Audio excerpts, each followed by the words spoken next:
The morning sun hadn't even kissed the horizon when Marcus Wellington III's Bentley screeched to a halt outside the greenhouse, gravel spraying like shattered diamonds across the pristine estate grounds.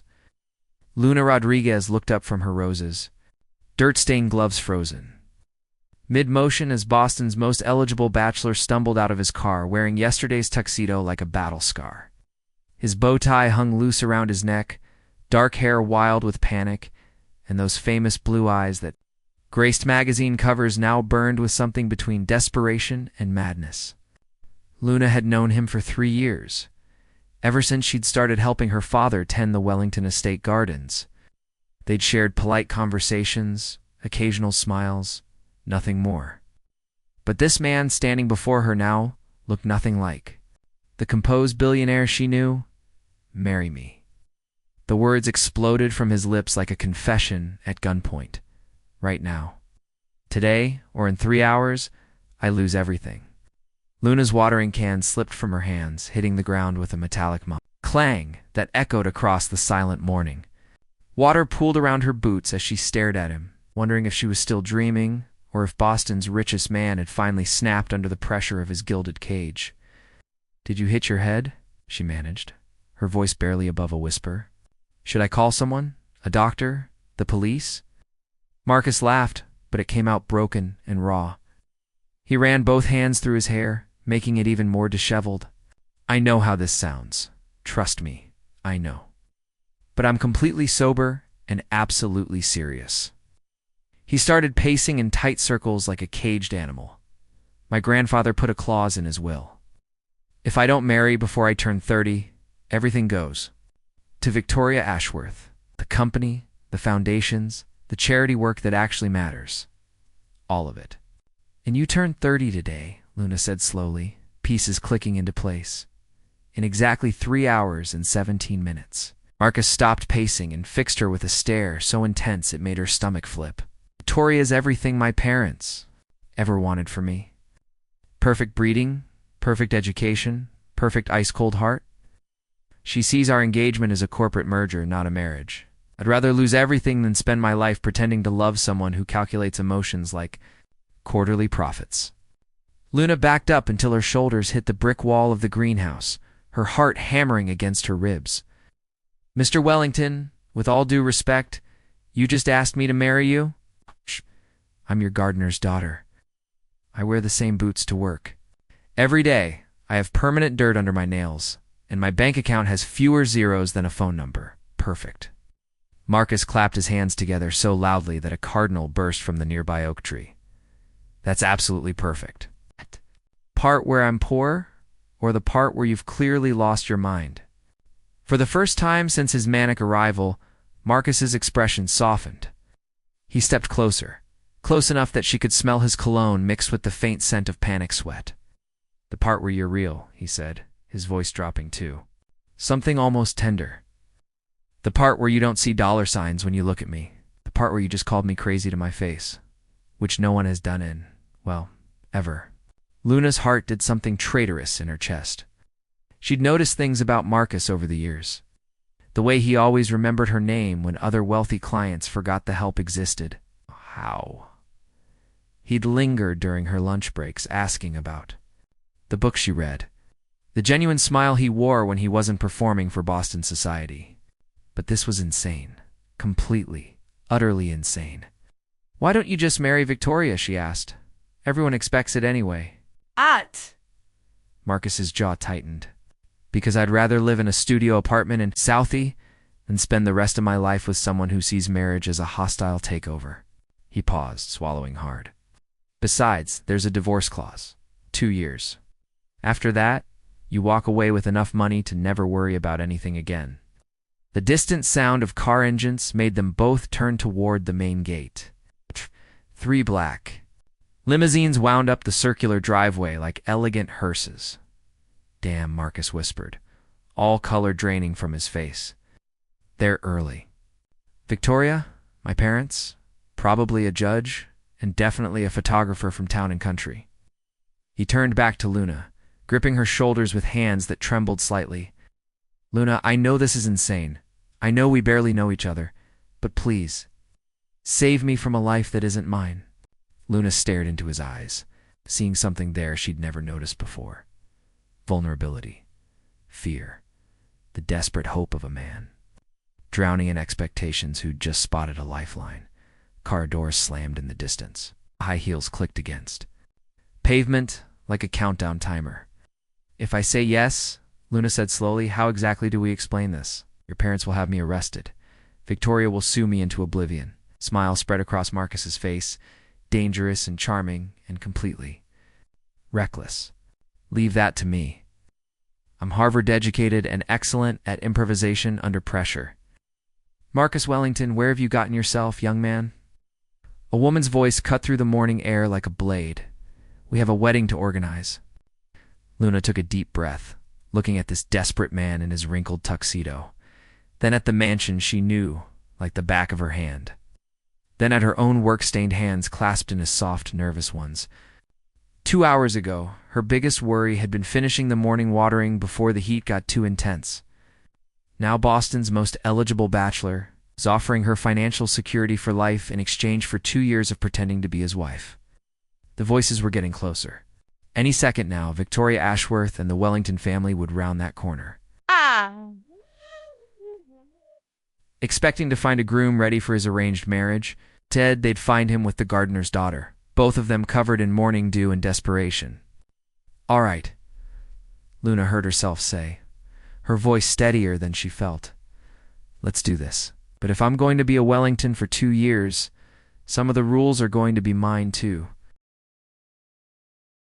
Marcus pulled Luna into a hug so tight she could feel his heart hammering against her chest. He lifted her off the ground and spun her around like she'd just saved him from a burning building. Which in a way, she supposed she had. Thank you, he whispered against her ear when he set her down, their faces dangerously close. I promise you won't regret this. You better not, Luna murmured back, trying to ignore how her pulse had started dancing a salsa. Because if I'm going to be Boston's most convincing fake wife, you're going to owe me a lot more than money. Mrs. Wellington, Marcus said, testing the name like he was tasting wine. It has an interesting ring to it. I'm not a Wellington yet, Luna corrected, though she couldn't suppress a nervous smile. First, we have to survive the next 5 minutes without your mother having me escorted off the property by security. Marcus, answer me this instant. The voice was much closer now, accompanied by the threatening click of designer heels on stone.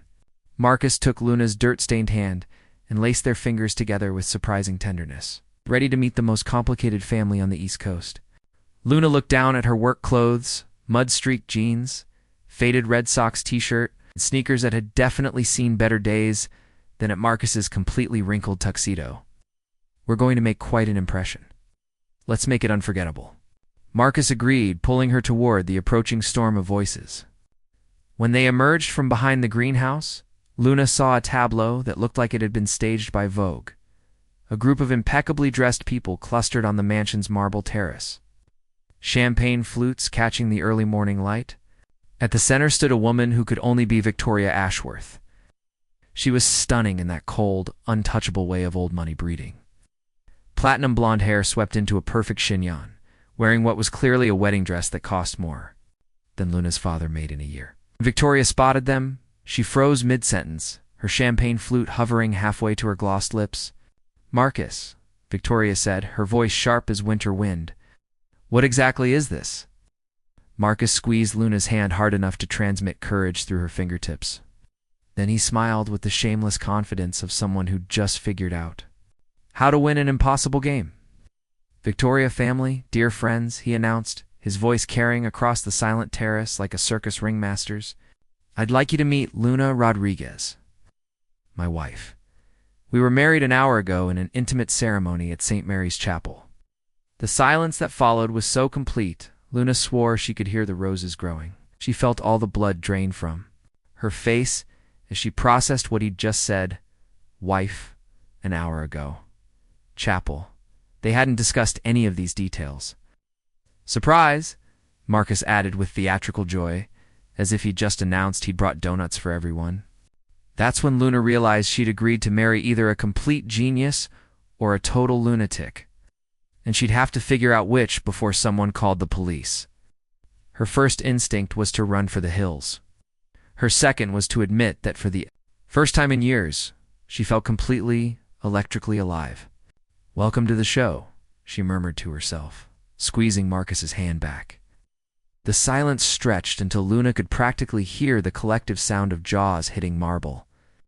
Victoria stood frozen like a beautiful ice sculpture, her perfectly made-up face cycling through shock, disbelief, and something that might have been rage. Behind her, an older couple who had to be Marcus's parents looked like they were witnessing the end times in real time. Mrs. Wellington, a tall woman who seemed to have stepped out of a Ralph Lauren advertisement, clutched her pearl necklace. With white knuckles, "You married the gardener's daughter?" Victoria finally managed, her voice climbing several octaves higher than was probably considered refined. "Her name is Luna," Marcus said smoothly, his arm sliding protectively around Luna's waist. "And yes, we had a beautiful, intimate ceremony this morning. Very romantic, very spontaneous." Mrs. Wellington's face had gone completely white, except for 2 spots of color high on her cheekbones. "Marcus Theodore Wellington III," she said, in a voice that could freeze hellfire. "What on earth do you think you're doing?" "Getting married, Mother? Isn't that what you've been pushing me to do for the past 5 years?" Marcus replied with infuriating calm. Luna felt like she was watching a tennis match between titans, except the ball was her entire future and she had no idea which side she was supposed to be rooting for. "Not to her?" Mrs. Wellington's voice cracked like a whip. "Mother, this is perfect," Marcus finished for her. "Luna is kind, intelligent, hardworking, and she loves me for who I am, not what I'm worth." Luna almost choked on her own breath. They'd known each other existed for exactly 23 minutes. Mr. Wellington, who had been silent up until now, stepped forward. He was distinguished in his 60s, with silver hair and Marcus's same piercing blue eyes.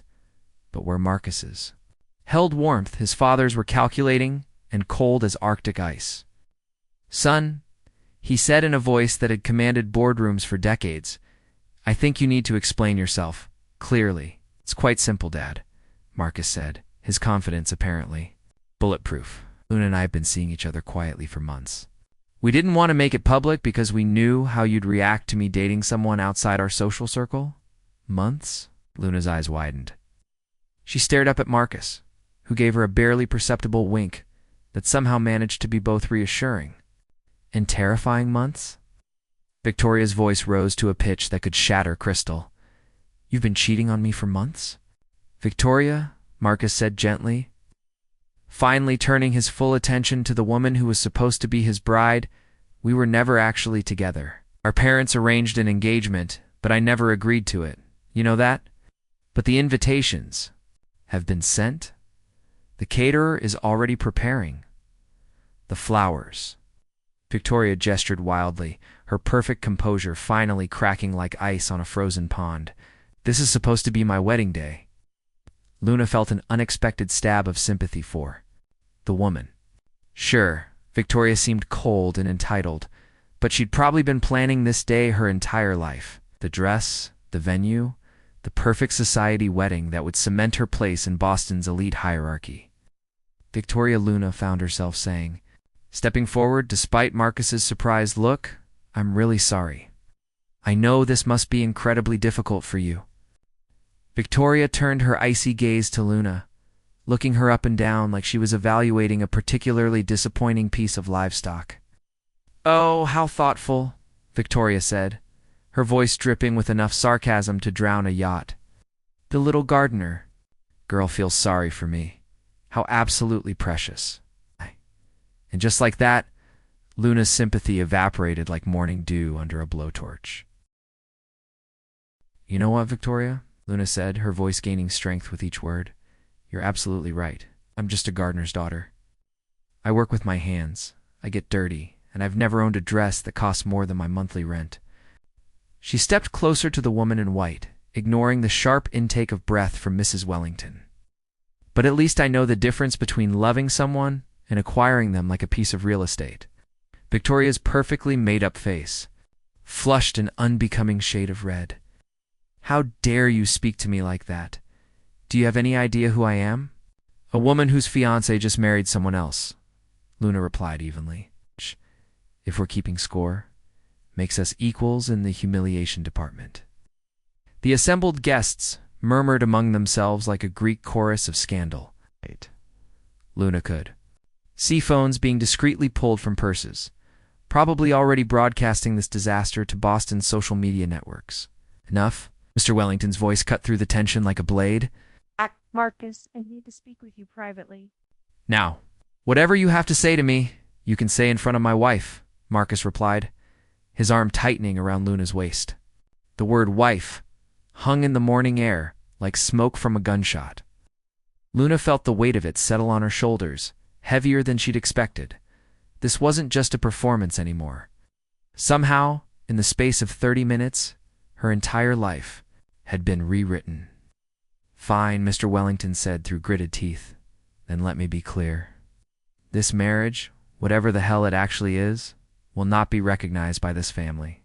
You want to throw away your inheritance for some romantic fantasy? That's your choice. But don't expect us to pretend this little gardener's daughter belongs in our world. The cruelty in his voice hit Luna like a physical blow. She'd known intellectually that Marcus's family would react badly. But hearing herself dismissed as worthless to her face was a different kind of pain entirely. Actually, Dad, Marcus said, his voice dropping to something dangerous, it doesn't matter what you recognize. The will is very specific. I need to be married before I turn 30.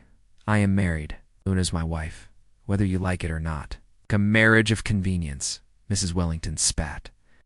The lawyers will tear this apart in court. Let them try, Marcus shot back. Luna and I have been planning this for months. We have witnesses who can testify to our relationship. We have photos, messages, receipts from romantic dinners. He was improvising brilliantly, weaving a story from thin air with the confidence of someone who'd been trained from birth to think on his feet. Luna marveled at his performance, even as part of her wondered how much of it was actually true. Had he been planning this escape route longer than he'd admitted? Had she been more than just a convenient gardener's daughter in the right place at the right time? This is ridiculous. Victoria suddenly exploded, throwing her champagne flute to the ground where it shattered into 1,000 glittering pieces. Marcus, you can't possibly be serious about this. Look at her. She gestured at Luna like she was pointing out a stain on the marble. She's nobody. Glorified landscaper with dirt under her fingernails. You're right, Luna said quietly. But her voice carried across the terrace with startling clarity. I am nobody. I don't have a trust fund or a pedigree or connections to the right people. But I also don't need a prenup to protect my heart, and I don't calculate love like a stock portfolio. She turned to face the entire assembled group, feeling Marcus's support solid and warm beside her. I didn't grow up in your world and maybe I don't belong here. But Marcus chose me. Not because I was chosen for him by committee when he was 5 years old, but because he wanted to. And if that threatens you so much that you'd rather disown your own son than accept his choice, then maybe the problem isn't with us. The silence that followed was deafening. Luna could see the faces of Boston's elite processing her words, some with grudging respect, others with obvious disgust. She'd just declared war on a system that had ruled this city for generations. Mrs. Wellington looked like she might faint. Mr. Wellington's face had gone purple with rage. But it was Victoria's expression that surprised Luna the most. Beneath the anger and humiliation, there was something else. Something that looked almost like relief. You know what? Victoria said suddenly, her voice cutting through the tension. You're welcome to him. Welcome to the Wellington family circus. The endless charity galas. The suffocating expectations. And the complete inability to make a single decision without consulting the board of directors. She started pulling pins from her elaborate hairstyle, letting her platinum blonde hair fall loose around her shoulders. I've been engaged to Marcus since I was 5 years old. 5. Do you know what it's like to have your entire life planned out before you've even lost your baby teeth? The wedding dress rustled as she stepped closer to Luna. Ah! You think you've saved him?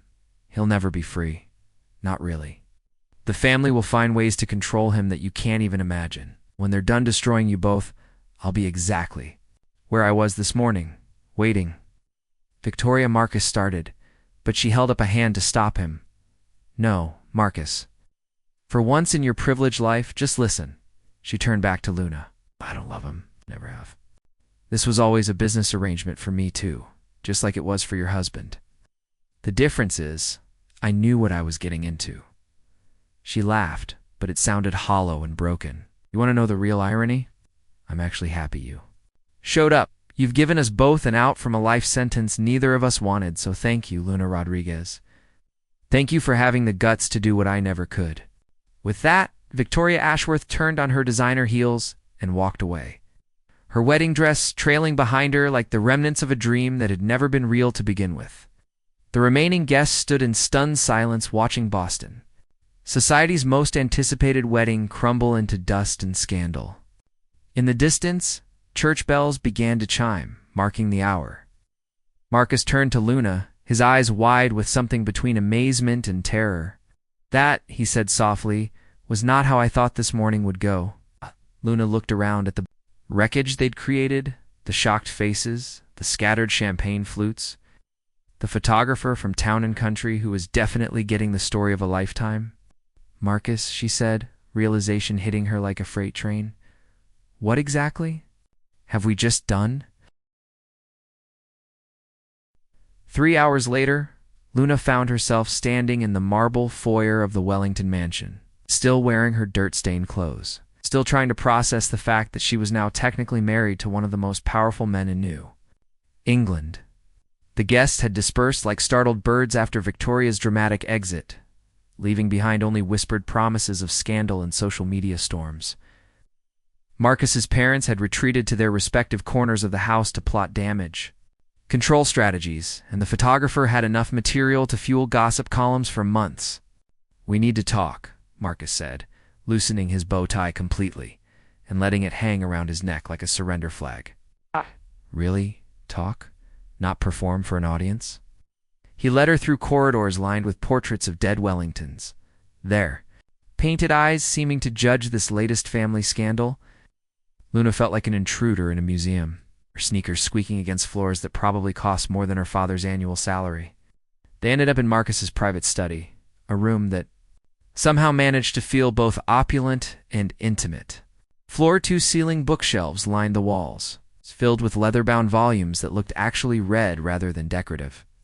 A window seat overlooked the gardens where Luna had been working just hours earlier, back when her biggest concern was whether the roses would bloom properly this season. I owe you an explanation, Marcus said, pouring himself 3 fingers of whiskey despite the early hour. A real one. Luna sank into a leather chair that probably cost more than her car. You think? Marcus sat across from her, and for the first time since that morning, he looked his age.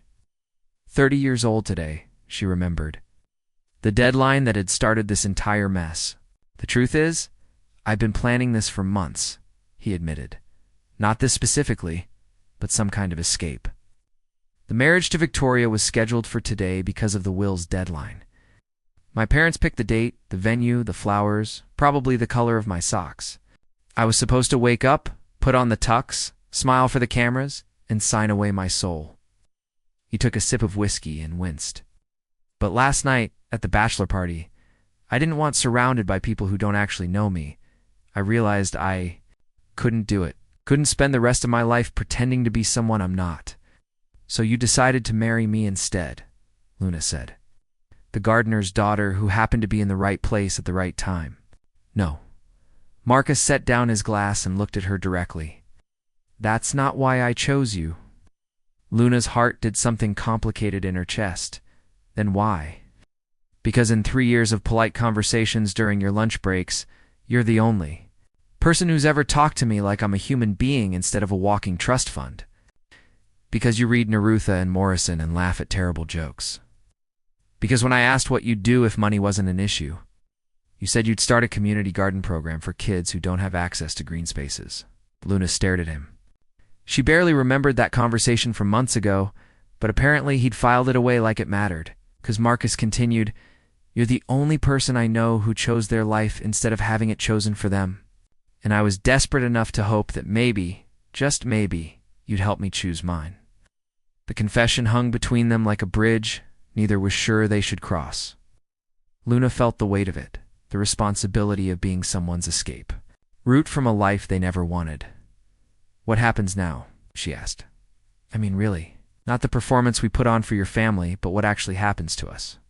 Marcus leaned back in his chair, suddenly looking exhausted. "Honestly, I have no idea. I've just committed us both to the most elaborate lie in Boston's social history. My parents are probably on the phone with their lawyers right now, trying to find ways to invalidate the marriage.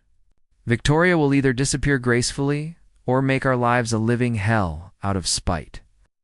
And somewhere in the next few hours, we have to figure out how to convince the world that we're madly in love.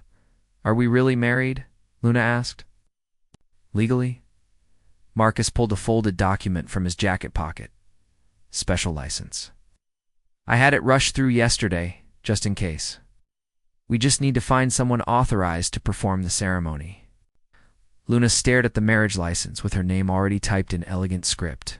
"You had this prepared before you even asked me?" "I had it prepared with a blank space for the bride's name," Marcus admitted. "You weren't my only option, just my preferred one." The honesty stung, even though Luna knew she should appreciate his candor. This wasn't a fairy tale romance. This was a business arrangement with emotional complications neither of them had anticipated. "Who else?" she found herself asking. "My college friend Sarah, but she's married with kids. My assistant, but that would have been a sexual harassment lawsuit waiting to happen. The barista at the coffee shop I frequent but I don't even know. Her last name?" Marcus laughed humorlessly. "I realize how pathetic that makes me sound."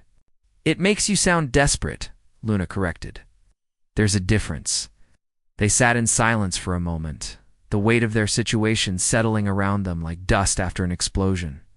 Through the window, Luna could see her father's truck pulling up the service road. He'd be wondering where she was, why the morning watering wasn't finished. "My dad," she said suddenly. "I have to tell my father what I've done before he hears it from someone else." Marcus nodded. "Should tell him together. As husband and wife?" The phrase still sounded surreal. Husband and wife. Luna wondered if it would ever feel real, or if they'd spend the next 2 years stumbling over the words like actors who'd forgotten their lines. "Marcus," she said, standing up from the impossibly comfortable chair, "I need you to promise me something. Anything. Promise me that when this is over, when the 2 years are up and you've secured your inheritance and I've got my financial security, we'll part as friends. Promise me this won't destroy either of us." Marcus stood too, crossing to where she waited by the window. It was close enough that she could see the flecks of green in his blue eyes, close enough to count the stress lines that had appeared around them since morning. "I promise," he said, extending his hand for her to shake. "Partners in crime and friends when it's over." Luna took his hand, feeling the softness of palms that had never known manual labor, the slight tremor that betrayed his nervousness despite his composed exterior. "Partners," she agreed. Outside, her father's truck horn honked twice, their agreed-upon signal that meant, "Where the hell are you, Luna?" "Time to face the music," she said. Marcus straightened his shoulders, transforming back into the confident billionaire who'd announced their marriage to Boston society. But Luna had seen beneath the mask now. She'd seen the scared, desperate man who'd rather marry a stranger than live a lie. As they walked toward the door, Luna wondered which version of Marcus Wellington she'd actually married. The polished heir or the frightened boy underneath? And more importantly, which version of herself she'd become in the process. 2 years and 3 months later, Luna stood in the same greenhouse where Marcus had first proposed, but everything had changed. The morning sun filtered through glass panels she'd helped repair, illuminating rows of seedlings that would soon be transplanted to the community gardens scattered throughout Boston's underserved neighborhoods.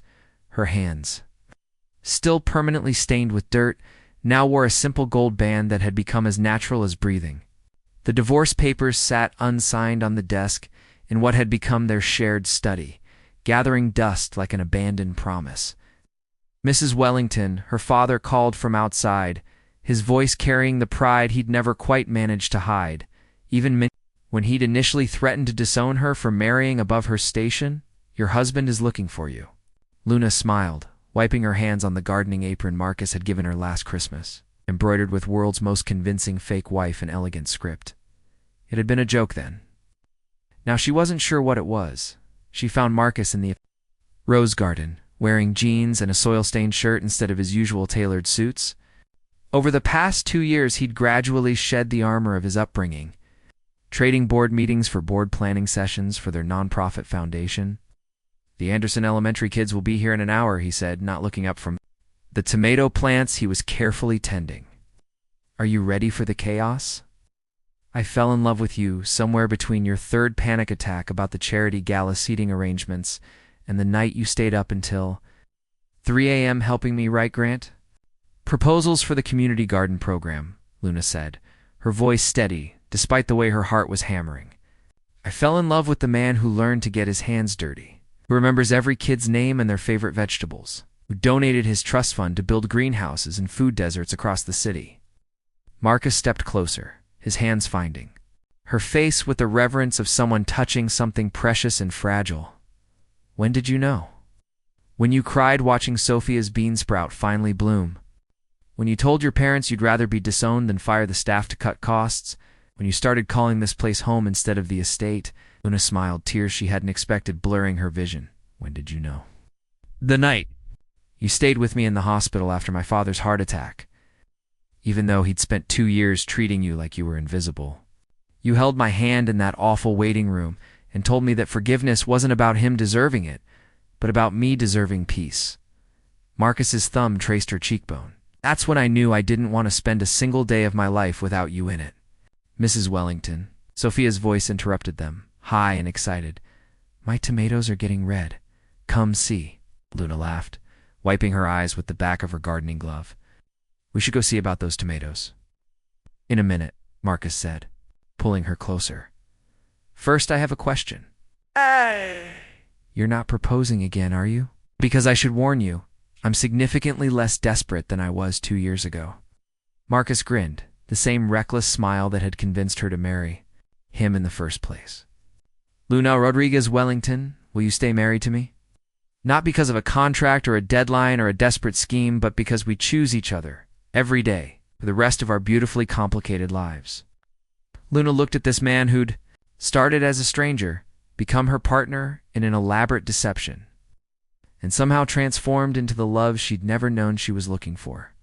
She thought about the girl she'd been 2 years ago, watering roses before dawn, dreaming of a life bigger than the one she'd been born into. That girl never could have imagined standing here now, surrounded by the garden they'd built together, wearing dirt like jewelry and love like armor. "Yes," she said, the word carrying the weight of every choice that had led them to this moment.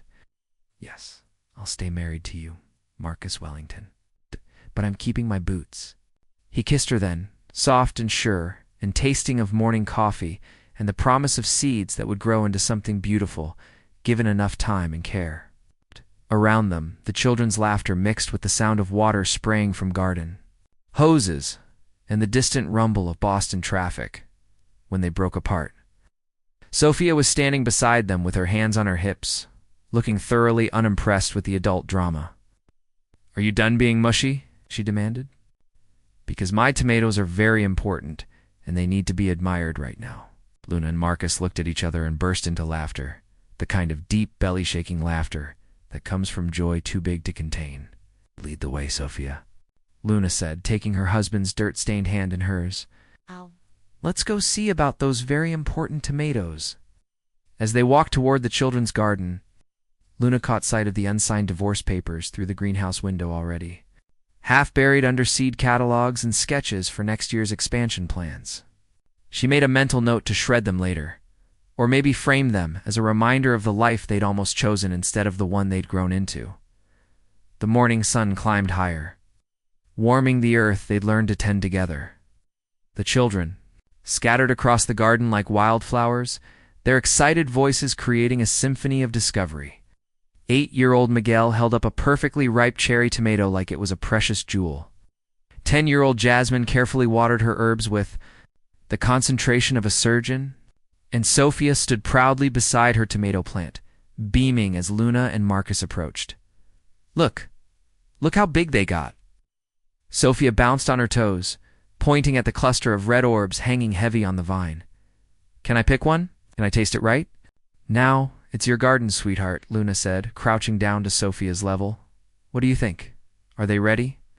Sophia examined her tomatoes with the seriousness of a master gardener, gently squeezing one between her small fingers.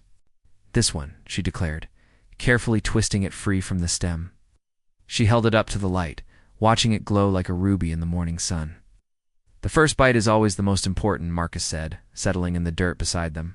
"It tells you if all your hard work was worth it." Sophia bit into the tomato, juice running down her chin, and her face transformed with pure delight. "It tastes like sunshine," she said, eyes wide with wonder, and summer and happiness. Luna felt tears prick her eyes again. This was why they'd built the foundation, why they'd transformed Marcus's inheritance into something that mattered. For moments like this, when a child discovered that they could nurture life with their own hands. "Can I grow more next year?" Sophie asked, already planning ahead. "Can I grow enough to share with my whole family?" "You can grow as much as you want," Marcus promised. "And we'll teach you how to save seeds so you can plant them at home too." As the morning progressed, Luna and Marcus moved through the garden. Like dancers who'd learned each other's steps, she guided tiny hands in harvesting lettuce, while he helped measure water for the new seedlings. They worked together to untangle a trellis that had been knocked over by enthusiastic young gardeners, their movements synchronized by years of partnership. "You know," Marcus said quietly, as they watched the children explore their plots, "my grandfather would hate this." "What? The gardening program?" "All of it. The community outreach, the scholarship fund, the way we've turned his precious estate into something useful."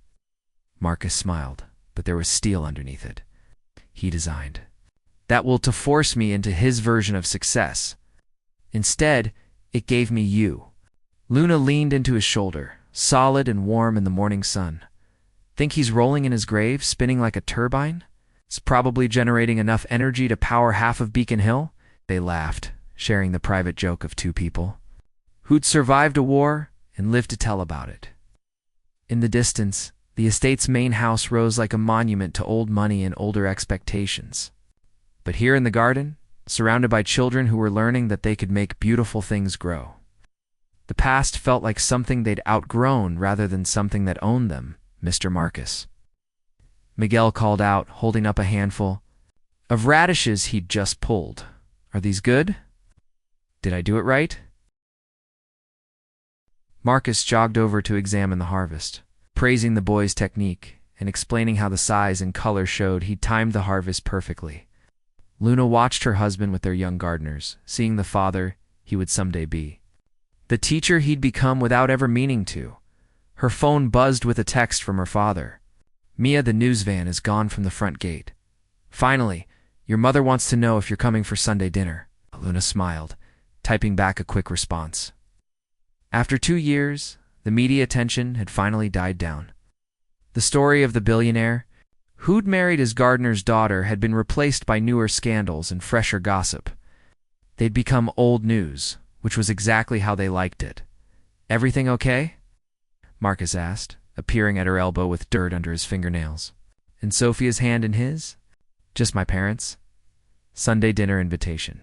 Tell them we'll bring dessert," Marcus said. "I found a new recipe for strawberry shortcake using berries from our greenhouse. Our greenhouse, our garden, our life." The words still gave Luna a little thrill, even after all this time.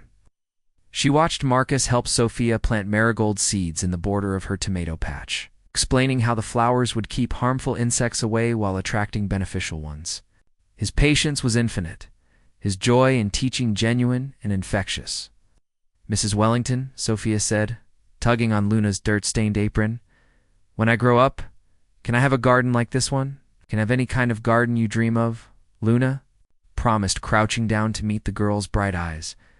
"Big or small, vegetables or flowers or both. The only requirement is that you tend it with love." "Will you teach me more things, even when I'm not little anymore?" Luna felt her heart expand until it felt too big for her chest. "I'll teach you everything I know, and then we'll learn new things together." As the morning wound toward noon, the children reluctantly packed up their tools and headed back to their bus. They clutched small pots of herbs and vegetables to take home, along with carefully written instructions for care. Their teacher, Mrs. Chen, approached Luna and Marcus with gratitude shining in her eyes. You have no idea what this program means to these kids, she said. Half of them live in apartments with no outdoor space. Some of them have never seen where their food actually comes from. You're giving them something they'll carry for the rest of their lives. After the bus pulled away, Luna and Marcus stood. Alone in the garden they'd built together, silence felt peaceful rather than empty, filled with the promise of seeds planted and future harvests. So, Marcus said, pulling her close against his side, "What do we do with the rest of our Saturday?" "Well," Luna said, pretending to consider seriously, "you could go back to the house, change into fancy clothes, and attend that charity luncheon your mother's been guilt-tripping us about." Marcus made a face like he'd bitten into a lemon. Or, "We could stay here, finish planting the winter squash, and maybe christen that new potting bench properly." Marcus's eyebrows rose with interest. "I like option 2 much better. I thought you might." They worked through the afternoon, hands deep in soil, planning next season's expansions and dreaming about the children they'd teach in the gardens they'd grow. As the sun began to set, painting the sky in shades of rose and gold, Luna found herself thinking about the woman she'd been on that desperate morning 2 years ago. That woman had been brave enough to say yes to a stranger's crazy proposal. Brave enough to stand up to Boston's elite and claim her place in a world that didn't want her. But she'd also been running from something, choosing the unknown over the familiar, because the familiar had felt too small to contain her dreams. This woman, the one she'd become, wasn't running anymore. She'd found her place, her purpose, her person. She'd learned that love wasn't something that happened to you, but something you chose every day, in small moments, in grand gestures alike. "Luna," Marcus said softly, his voice pulling her from her reverie. Thank you. For what?" "For saying yes, for staying, for building this life with me." He gestured around the garden, but Luna knew he meant more than just the plants and pathways. "For teaching me that the best things grow slowly, with patience and care." Luna turned in his arms, seeing her reflection in his eyes, seeing the future. They'd continue to build together. "Thank you for being brave enough to ask." The last light of day filtered through the greenhouse glass, casting rainbow patterns across the floor where they'd first shaken hands as partners in an impossible scheme. Now they've stood as partners in something real and lasting and beautiful. Marcus reached into his pocket and pulled out the unsigned divorce papers, crumpled and stained with coffee rings and garden soil. Without ceremony, he tore them in half, then in half again, letting the pieces flutter to the ground like confetti. "Love you, Luna Rodriguez Wellington," he said, his voice steady and sure. "It's not because I have to, not because of any contract or arrangement or desperate scheme. I love you because you're you, because you make everything better just by being in it." "I love you too, Marcus Wellington," Luna replied, her heart so full it felt like it might overflow. "My fake husband who became my real everything." They kissed. There in the garden they'd grown together, surrounded by the scent of jasmine and the promise of tomorrow's seedlings. The torn divorce papers settled among the mulch, where they would decompose and feed the soil, becoming part of the foundation for new growth. And Luna realized that sometimes the most beautiful love stories don't begin with love at all. Sometimes they begin with desperation and convenience, and two people brave enough to bet their futures on each other. Sometimes they grow slowly like the best gardens. It's nurtured by daily choices and tended with patient hands. Sometimes you have to be willing to get your hands dirty. Sometimes you have to choose the unknown over the expected. And sometimes, if you're very lucky and very brave, you find that the person you married for all the wrong reasons becomes the person you can't imagine living without, for all the right ones. The evening star appeared in the darkening sky above them, bright and steady and full of promise. Luna squeezed Marcus's hand, thinking about all the seasons they'd weathered together and all the springs still to come in the distance. The children's laughter echoed in her memory, and she smiled, knowing that tomorrow would bring new seeds to plant and new dreams to nurture.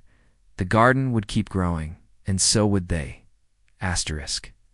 The end asterisk asterisk like this video if the story touched your heart. Subscribe for more emotional tales. And share with someone who believes in the power of true love. And let us know in the comments. We love connecting with our global community of romance lovers.